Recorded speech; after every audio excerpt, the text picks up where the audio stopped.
So hello champions, आप सभी को राधे राधे। आज की इस मैजिकल कॉन्सेप्ट सीरीज़ में हम बात करेंगे डिस्टेंस फार्मूला की। ठीक बेटा, जिसे हिंदी में बोलते हैं दूरी सूत्र। मान लो ये मेरी एक लाइन है ना।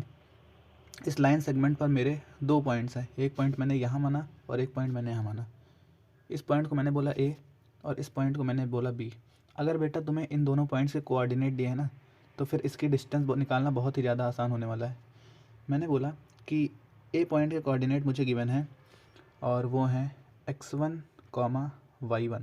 ठीक है, ए पॉइंट के कोऑर्डिनेट गिवन है x1, y1 और बी पॉइंट के कोऑर्डिनेट दिए हैं x2, y2। ठीक, तो ए से बी के बीच की दूरी का फॉर्मूला बहुत ही आसानी से निकल जाएगा और वो होगा, क्या होगा वो हम निकालेंगे डिस्टेंस फार्मूला से। डिस्टेंस फार्मूला क्या होता है? ए बी के बीच की दूरी बराबर under root x2 minus x1 का whole square plus y2 minus y1 का होल स्क्वायर। और यही होता है हमारा डिस्टेंस फार्मूला। क्या होता है distance formula? x2 minus x1 का whole square plus y2 minus y1 का होल स्क्वायर। अगर तुम इसे लिख दोगे x1 माइनस x2 का होल स्क्वायर और y1 माइनस y2 का होल स्क्वायर, तो भी ये गलत होने वाला नहीं है। पूछो क्यों?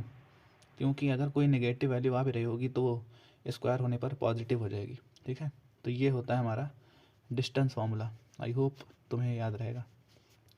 अगर ये फॉर्मूला कब लगेगा? जब हमें कोऑर्डिनेट्स पता होंगे। ठीक है, एक पॉइंट के कोऑर्डिनेट x1 y1 है और बी के x2 y2 है, तो फॉर्मूला लगेगा। फॉर एग्जांपल मैं एक तुम्हें एग्जांपल देता हूँ।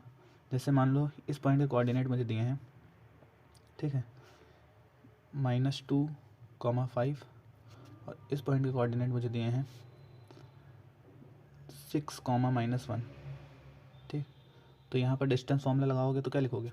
यहाँ पर डिस्टेंस फार्मूला लगाओगे तो लिखोगे under root x2 minus x1 का होल स्क्वायर। तो 6 + 2 का होल स्क्वायर हो जाएगा, 6 + 2 का होल स्क्वायर प्लस -1 और प्लस -5 का स्क्वायर, -1 -5 का होल स्क्वायर। जब ये स्क्वायर ओपन करोगे तो क्या आएगा? 6 + 1 7 है ना, 6 + 7 2 है ना, तो 8 का square 64 plus minus minus plus 6 का स्क्वायर 36। तो 64 और 36 कितना हो गया? अंडर रूट के अंदर है 64 और 36 हो गया 100। तो √100 की वैल्यू क्या होगी? 10 होगी। और यही है हमारा डिस्टेंस फार्मूला। मतलब ए और बी के बीच की दूरी कितनी है? 10 सेंटीमीटर। ठीक है, यहाँ के बीच की दूरी है 10 यूनिट्स। अगर सेंटीमीटर में होगा सेंटीमीटर, मीटर में होगा तो मीटर। ठीक, थैंक यू आप सभी को। जय श्री राम।